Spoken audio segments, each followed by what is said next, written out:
Good afternoon, everybody. Welcome to the this afternoon's IGB webinar. This afternoon we have Mark Robinson, who is CEO of DeltaDNA. The gaming industry is known for a while it's had a retention problem. This has caused concerns about how effectively its acquisition budget has been spent. So there's an increasing drive to improve the situation by attaining a much clearer understanding of online player behaviours and learning from techniques successfully used in other sectors. And I'm going to hand over to Mark, who's the CEO of DeltaDNA, as I mentioned earlier, in which he will describe what gamification and personalisation is and how it can improve the management of players to gain higher lifetime value. I'll hand over to Mark now. Once he's finished his presentation, we'll take some questions. Over to you, Mark.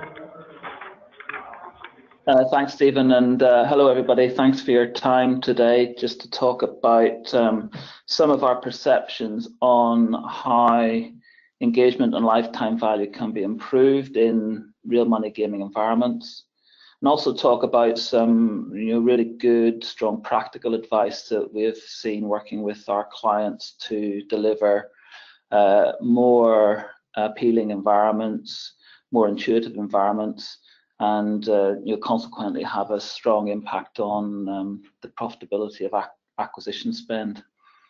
I guess the context for this, and if anybody knows about DeltaDNA, we're very focused on player behaviours and understanding how players manage their way around online environments. And we've detected a real shift in the gaming industry away from focusing on content creation, although that's always going to be a constant theme. There's a lot more effort now devoted to engagement and player management, and we'd like to share with you over the next sort of half an hour, 40 minutes, some of those insights and some of those best practices that we are seeing. It's also fair to say that we think the industry is only getting started on this. There's lots more that can be done in terms of player management. But a good start has been made, and further work will continue over the next time period. So what I'm going to cover today are sort of three main pillars of managing online experiences: gamification, best practices and mechanics, explaining a little bit about what we mean by gamification and where it comes from, where the concepts come from, and how they get applied in real money environments. Understanding user experiences, player experiences in detail. What is the behaviours? And we're really lucky in our industry that we can collect data within these live online environments to really get inside the player's mindset and manage intelligent conversations with those players. And that's part of it. So part of it is about analytics and understanding player experiences, but also a huge part is obviously actioning that analytics. And if you can do that in real time and make your environments responsive to players, then you will dramatically improve your retention rates and also your lifetime value at critical times of the player life cycle, especially in the early stages. So there's a huge opportunity here for the industry to create responsive, personalized online environments. And a lot of activity now is focused on email, balancing that with real-time in-environment communications, and also through to push, and making it, I hesitate to say omni-channel, but certainly making sure that you've got consistency of messaging across your player touch points means that the players feel that they're on the end of an intelligent relationship with your brand and your organization. So before we get into it, a little bit about DeltaDNA. We were founded in 2010. Our main office is in Edinburgh, and we have a heritage in gaming, analytics, and CRM, actionable analytics to manage these environments.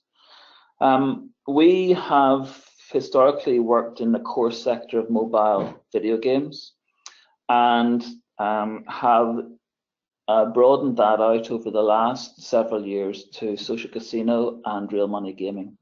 And we've built up a degree of expertise in player segmentation, player behaviours, best practices for gamification and game design, environmental design, and also real-time CRM. And when we started, there was no best practices for this sort of stuff. So we've been learning all along whilst working with our clients in terms of pushing the industry forward. And as I say, we are devoted to sharing that experience and best practice with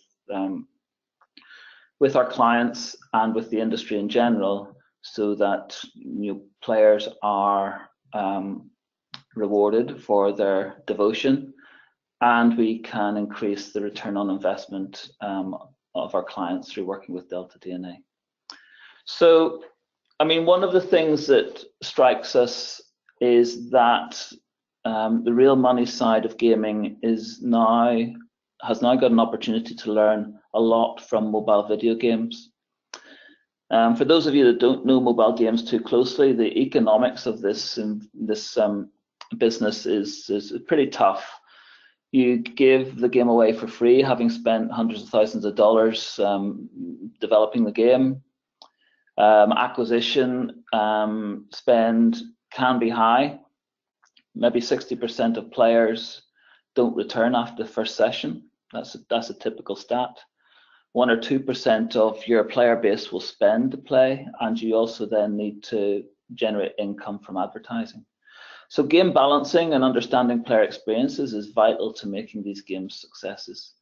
And as we've worked within video games across all of the big worldwide publishers, there are real lessons to learn in managing these environments that we see applying really well to real money gaming environments. And that history then that history and that context then can be applied to real money gambling. So let's talk a little bit about, firstly, what we mean by gamification. And gamification is now being applied, quite widely within various sectors. The core concepts come from video games, and the sorts of online experiences that are delivered by gamification are attempting to appeal to the psychology of why players are in the environment and what they want to achieve in the environment. So the main concepts and the main dynamics here are loyalty and rewarding and gifting, to encourage retention and to reward engagement. Collection mechanics, it's a very strong human psychology for some people to have an organized, tidy environment. People like to collect things. It's always been a natural human emotion to do that. That equally stands online, and collection mechanics can be used to improve engagement. Competition and social features, making social environments very rewarding. Being able to be part of a network is a great retention tool, and having some form of competitive element to the environment is striking. Tasks, achievements, and goals, so there's a sense of progression. Appointment settings so that there's reasons to come back, and signposting so that players have a real clear understanding of what is expected of them. These are all fairly broad topics, and I'll go through them in a little bit more detail. But all of these are worthy of thought and consideration in terms of building online environments, because they each have a part to play in managing the player, giving them an engaging environment, and making sure that you're maximizing the value of all of the players that are coming into your lobby. One of the things that counts really strongly in the thought process here is making sure that you can start to think about different types of players. And one easy way of doing that is to try and imagine yourself as a novice player, or even better, use data and analytics to isolate novice players and understand their behaviors through funnels and using segmentation. Putting yourself into those player mindsets really does help understand what environments should look like and what players want to achieve, especially out of those early sessions.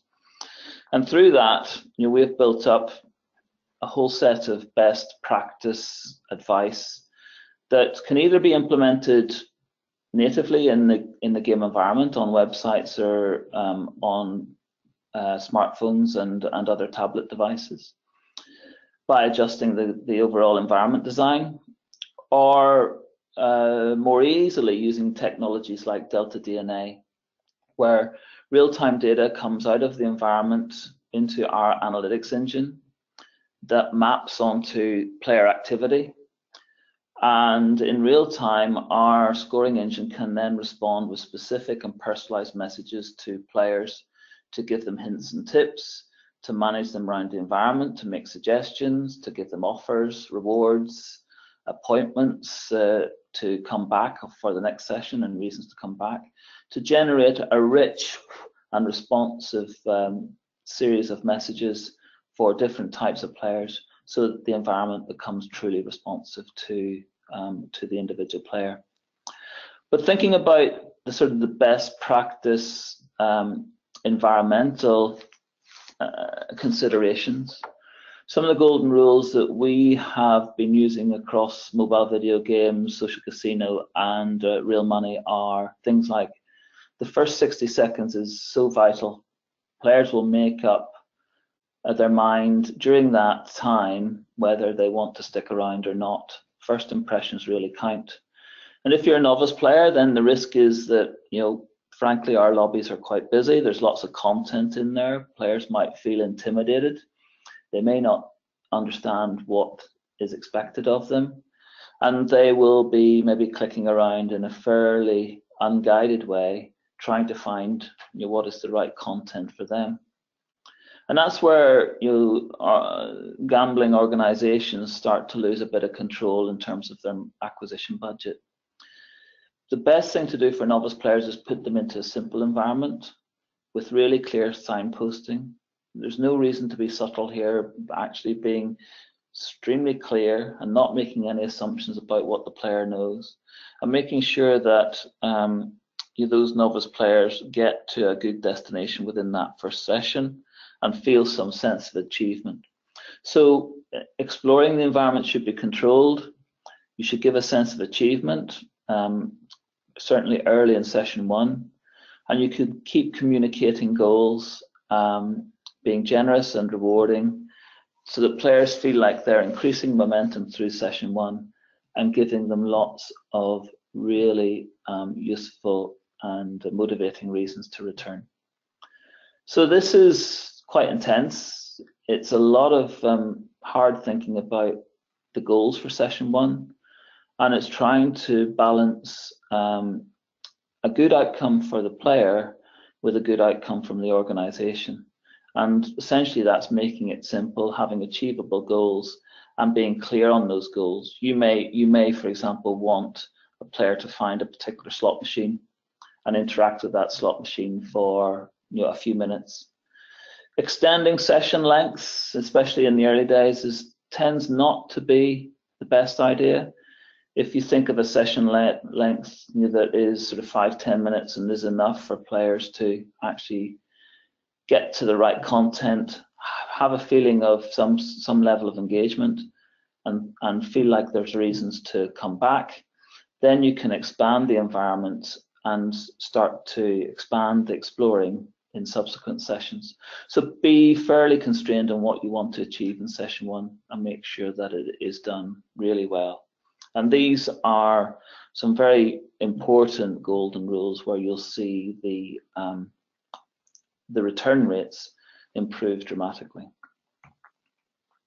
So just thinking about the individual components of gamification for a while, here we have progression is the first one, and that's an absolutely vital part of engaging with the player's mindset, I should say. Task systems are really good. They shouldn't get in the way of actually playing the game, but this is a great way of setting out a roadmap for the players through the environment and controlling that roadmap, building messaging to encourage those experiences and giving generous rewards for those experiences, Using a point system is fairly common to support loyalty. You can decide what you want to reward players in terms of their achievements. Do you want to make sure that they explore lots of slot machines? Do you want them to play across different verticals? Do you want them to change their betting patterns? These are all acceptable and will change at different parts of the player life cycle. But leveling structures are easy to understand. Everybody knows that leveling up is a good thing. Set up in a way that new players level up quickly in their first session, making them feel rewarded with good sense of progression early on. And it helps embed behavior, encouraging a loop. In video games, we talk a lot about loops, where players move through cycles and get into a regular cadence of player behavior. And certainly progression and levels can encourage that. But also refreshing that sort of stuff, introducing new prize stuff, maybe scratch cards, every 5 levels. There are other things that you can do to mix it up. Also, linear journeys are good, giving players a sense of the environment. And there's lots of opportunities here to be very innovative in how environments look. I guess we don't want to move too far away from the traditional lobby approach, but certainly we can overlay some of these leveling mechanics and linear journey mechanics within the same lobby concept to broaden out the dynamics of the environment in a sensitive way to the individual players. Collectibles, we mentioned before that collecting is a really important dynamic for people in general, for the human race, whether it's train spotting or stamps or virtual items. There's a lot of evidence in video games where virtual items, and especially rare virtual items, have been such a prized possession that people have parted with considerable amounts of money to have that status symbol. So, for example, one of our video games clients, the CCP guys, had a monocle, a virtual monocle. CCP has a game, EVE Online, which is a space environment. And the monocle was so prized by players that they were spending up to $80 on that virtual good. And that is an interesting human dynamic. And within the real money gaming environments, we have got opportunities here to use collectibles as status symbols so that they can be viewed by other players.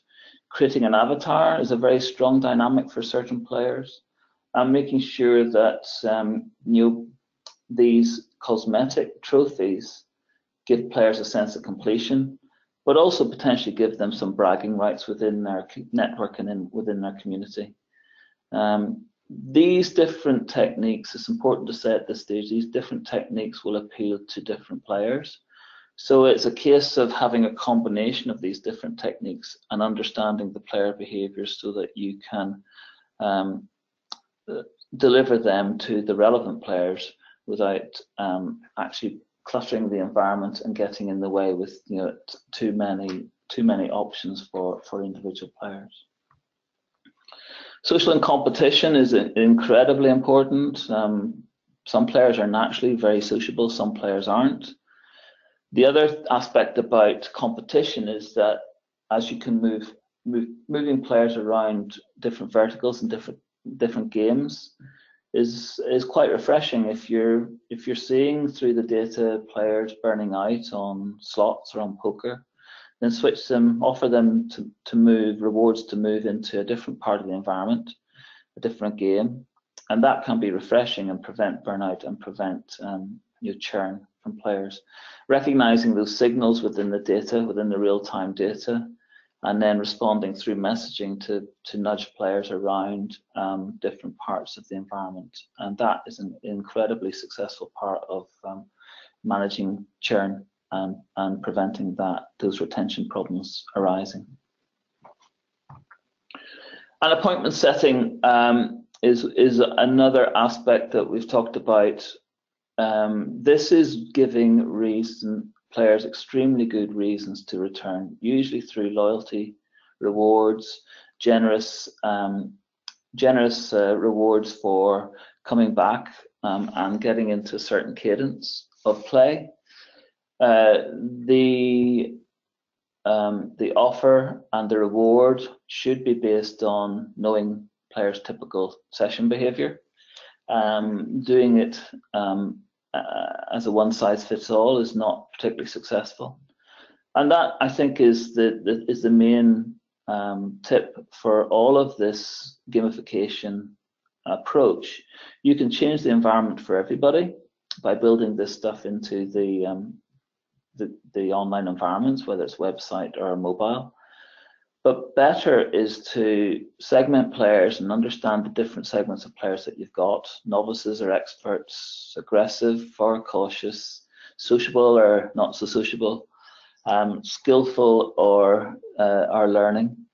And then use the right mix of gamification techniques to the right audience. And by doing that, that's when the retention rates really start to improve, especially through the early life cycle, through the first deposit, and that then has a very positive impact on lifetime values. So, why is this all important? I think one thing that we've learned in doing this across a number of industries is that it's really our job to help our clients manage the players live in the game environment and reduce the opportunities for new players, especially, to feel either anxious if they're novice and intimidated by the environment, or bored and not challenged if they're expert players and they're just wanting to get to the right content for them. And using a combination of the real-time data feed and the responsive messaging by targeting players based on their own revealed behaviors in the online environment, then we can really improve the retention rates, especially on the novice side, which is where most of the acquisition leakage happens. We've been able to improve novice retention by 6-fold using these techniques and building responsive messaging strategies for these players in the early parts of their player life cycle. But it does apply to all parts of the life cycle. Obviously, the most intense time and most rewarding time is the first-time user experience. But also, while players mature, we get to know more about their playing styles, what they like, what they don't like so much, and we can then make the messaging really relevant to them in terms of their playing experience. VIPs are usually a separate topic in their own right, and using the real-time messaging to be responsive to VIPs live in the environment, so that you are understanding when they're having a series of losses, or they're moving around the environment across different sorts of game verticals. Lapsing and reactivation oftentimes at the minute is done via email, but certainly there's opportunities to predict lapsing and to start to build a communication strategy for at-risk players before they leave the environment, and in doing so, that then has much better results than reactivation via email. So at each part of the player life cycle, gamification, analytics, and real-time messaging has got a part to play. And over time, our clients build up a sophisticated series of real-time campaigns for different players and different segments at each stage of this life cycle. Understanding which campaigns are working and making sure that the sum total of the communications overall is delivering a positive ROI. How DeltaDNA platform works: there's a real-time rich data feed coming directly from the game environment. There's also batch data coming from CRM systems and transactional systems. We use a series of predictive models, microsegmentation, data mining, and campaign management functionality to understand players and then manage them. Execs, product managers, marketing guys, analytic guys will all use the platform. And actually, culturally, it's a great way to start to understand players and communicate players' wants and needs using a common language across the business. We're big fans of player segmentation, driving discussions in the business and how players should be actively managed. And then managing them through real-time, push notification and email and other channels, but delivering a consistency of message so that the players really do feel like the organization is responsive to them as individuals, and there's an intelligence and a timeliness about the messaging that is appropriate for them. One thing that we really encourage in terms of using the toolkit is the ability to experiment. Actually building in test and learn across all of these topics, gamification, analytics, and messaging strategies, is extremely important so that the whole approach can be refined. We learn from activities and we constantly optimize at the individual campaign level, but also across the whole of the communications and gamification program in its entirety. And that is, you know, an exciting new opportunity, because due to real-time marketing, it's very easy to try messages, to try different offers, to try different awards, run them for a couple of hours, see what the response is, and then tweak them, change them if you have direct feedback, so that the system is refined and the messaging is optimized constantly. And we, our most successful clients actually have the ability to constantly experiment and refine. And once that is at the heart of the culture of player management, then we know that the engagement and lifetime value metrics are going to be as good as they possibly can be. So that is probably enough from me on gamification and real-time marketing and personalization. We've got lots of examples that we would be happy to share via the slide deck. But what I'll do is I'll stop there, and we can cover off any questions in the last sort of 5-10 minutes. That's it. Thank you, Mark. Any questions at the moment? Okay, well, I've got one. I'd just like to speak. I'd just like to ask you about personalization. Personalization is obviously a huge buzzword in the industry right now. You could argue that. Do you think that iGaming companies could do well to look outside the sector for inspiration here? Because you look at the likes of Spotify and Amazon, but they're the kind of masters of it in the way that they just suggest rather than push options to players. Do you know what I mean? That suggestion algorithm is a very powerful thing. Is that something that you guys are looking at, sort of working with operators on, so that the players get to kind of get things suggested to them in that way, and that's much more. Do you find that to be a much more effective mechanic for personalization? Definitely. I mean, I think that you know, the clear sort of mandate here is that the organization is responsive to the player rather than the player is responsive to the organization. So that's why we, you know, allow our clients to really understand player behaviors and get into the mindset of players directly from the data, because it is rich data. And that concept is, you know, well used in our mobile gaming clients, within the free-to-play environments, especially as I explained, and more widely across entertainment in general, where you've got content on demand like Spotify and Netflix and these other, there's thousands of these sorts of apps where there's a lot of content out there, and the trick is not to let the poor user do all of the hard work, but do some of the hard work for themselves by using analytics and personalization to at least set out your view of the most appropriate content for them. Okay, thanks, Mark. We actually have a question coming from Tom Shaw. He'd like to know what's your view of how the GDPR will affect the personalization stroke segmentation approach that you've discussed today. Yeah, it's a really good question. I mean, GDPR is obviously important in terms of building in consumer protection online. I think that all reputable organizations need to be sure that they are actively getting players to consent for their data to be held in this way. Actually, I think that bad practice has led to GDPR existing.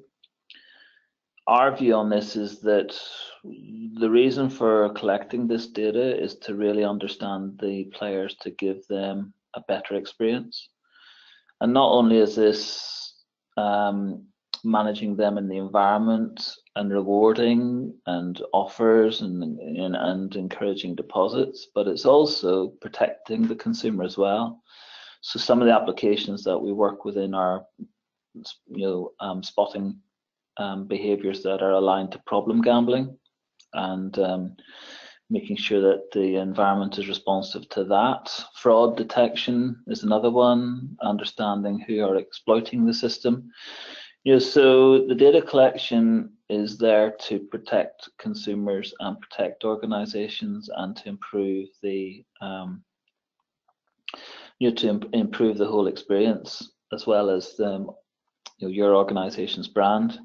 So GDPR sets certain criteria on data collection. They are sensible ones, and the industry will adopt those mechanics. But the good news is that the pitch is to improve the dialogue between the organization and the player.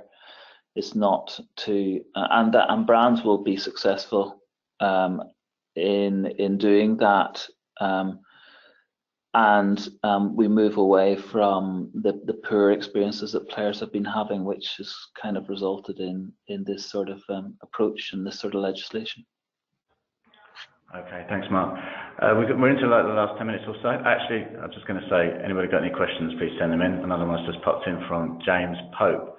You talk about the first 60 seconds, having customers land on the pre-selected game and asking them to play instantly. Do you find this too aggressive an approach? Yeah, I mean, I think that you don't need to be very demanding of players in the first session. I think that if you think about what you imagine an ideal first session to be for a player, you want it to be achievable, but you also don't want it to be overwhelming. That's why we think first sessions should be relatively short. Don't try and elongate first sessions. That actually is quite harmful. And James, I think basically in the first session, you don't know anything about that particular player, but they may reveal themselves to you quite quickly by being ponderous in the lobby.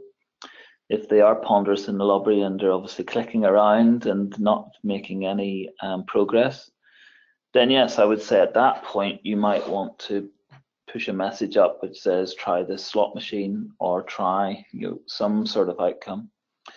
But I think you can wait, and although we're not asking to wait long, you shouldn't be bombarding the players in the first sort of 10 seconds of their gameplay with you. But within that sort of 60-second time frame, you should be able to start making up your mind about the players and thinking about an appropriate messaging strategy for them. Okay, thanks, Mark. As said before, any questions, send them in for Mark, because we're into the last few minutes. I've got another one as well. Have you sort of measured improvements in engagement through implementing this approach? I guess sort of any metrics when it comes to retention. Are you able to provide us with any of those?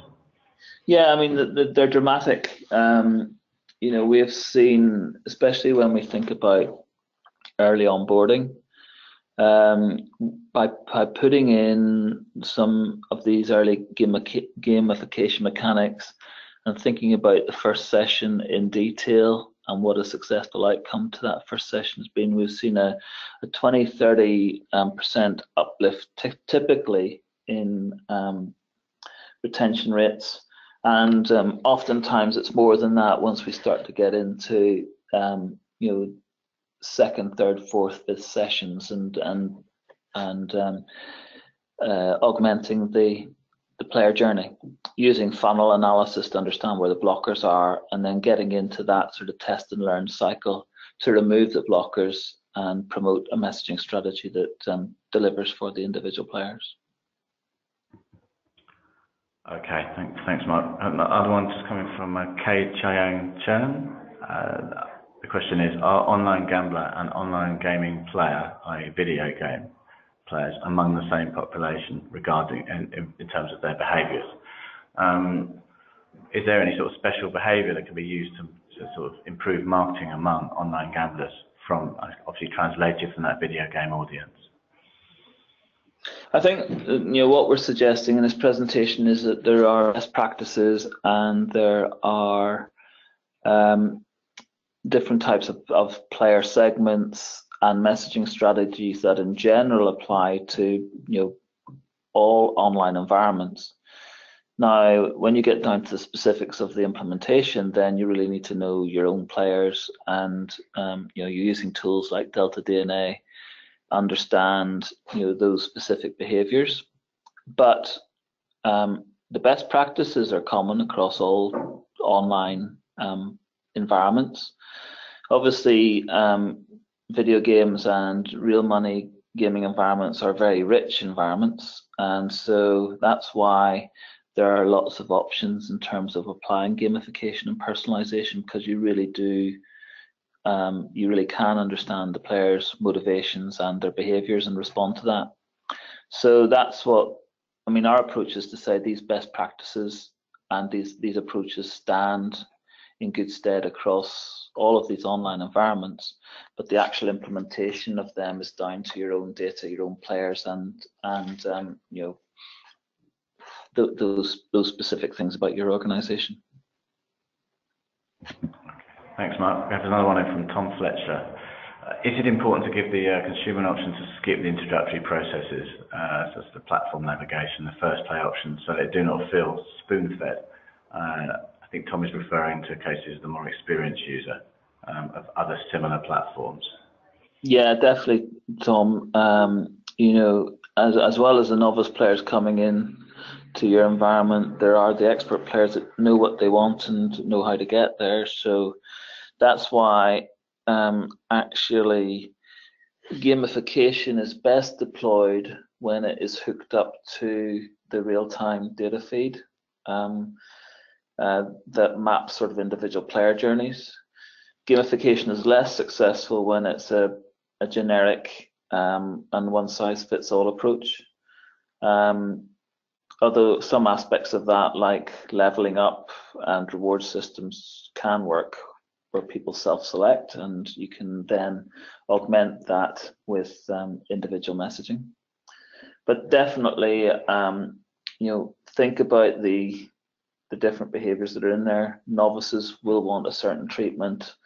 Expert players will want a different treatment, and you've got to appeal to both to maximize your retention rates. Appealing to both means responding to them. And really, it means getting away from treating the online environment as a one-size-fits-all toolkit. And that's the sort of the leveling of layering of technologies like DeltaDNA on top of these environments gives you. Okay, thanks, Mark. Obviously, gamification for real money sort of gambling companies seems like a pretty huge project, sort of the type you described earlier within social gaming, because that's kind of been more built into the model from the start, I imagine, in terms of social games. And where should they start, real money operators? Because it seems like such a huge kind of project. Well, it is fundamental to the approach. So therefore, starting to get buy-in from the business and the the people in the organisation agreeing that this is the right thing for the organisation and collaborating on the approach is the first thing, because I think, you know, gamification is a change of approach and a change of mindset for businesses. What that means in terms of how you change the design of websites and the design of mobile environments is one thing, but you can get a long way with real-time messaging and segmentation, delivering messages in a timely way to players at different parts of the player lifecycle. But inevitably, you will want to build in some of these mechanics into your online environments, whether it's a leveling up system or whether it's appointment setting reward structures, and that can be, you know, a reasonably sized task. But in and amongst, you know, the other demands on resources, this, I think, is a very strong differentiator when it is done well. Tacking on gamification to existing websites, players aren't daft, they'll see through that. But when it's done well, it really does differentiate your brand. You know, let's face it, all of these games are the same. So what we've got in terms of brand differentiation is the experience for individual players. If that looks attractive and intelligent for different player segments, then the return on that investment is huge. And one of the things that we do is work with our clients in terms of the business case for this. So you're right, it's not a trivial thing to do well. You can make a start without it feeling like a big thing, but I think if you start with the culture of the business and make sure that everybody's bought into this approach, then naturally you will improve your sophistication, you know, very quickly, and do that in bite-sized steps. Okay, thanks, Mark. We've got any more questions? Now's time to send them in, because we're just coming near the end. I have sort of one more question about your approach. I mean, is this sort of website development, analytics, or marketing? I mean, how you talk about getting buy-in from the businesses and these businesses for this? I mean, how would you describe the concepts of what you do in this sense? I mean, how it ties in with their existing business? The reality is it's all three. So, you know, the way that DeltaDNA is set up is that we've got a design consultancy team, gamification team that maps out improvements to the environment to build in gamification. We've got an analytics team that help our clients segment their players and build up the messaging strategies on the back of that. And then we've got technology that delivers that in real time and also via push and email and other channels. So it is a combination of all three, combining sort of best practice approaches, consultancy / analytics, and also technology. And you know, that's why it is, you know, important to get the buy-in of different departments within the business, marketing, product, you know, the senior exec, because this is an approach that is fairly fundamental. It's not something that you bolt on. Okay, thanks, Mark. We've no more questions actually, so I think might be draw it to a close now. I'd like to thank Mark for his contribution today. It's really very interesting indeed, especially in terms of the lessons of personalization and gamification that real money operators can learn from other sectors. I'd like to thank Mark for that. This is actually, we have one with Distill Networks, another webinar next Thursday. Wednesday. Next Wednesday with Distill Networks. So I hope to see as many of you on that webinar.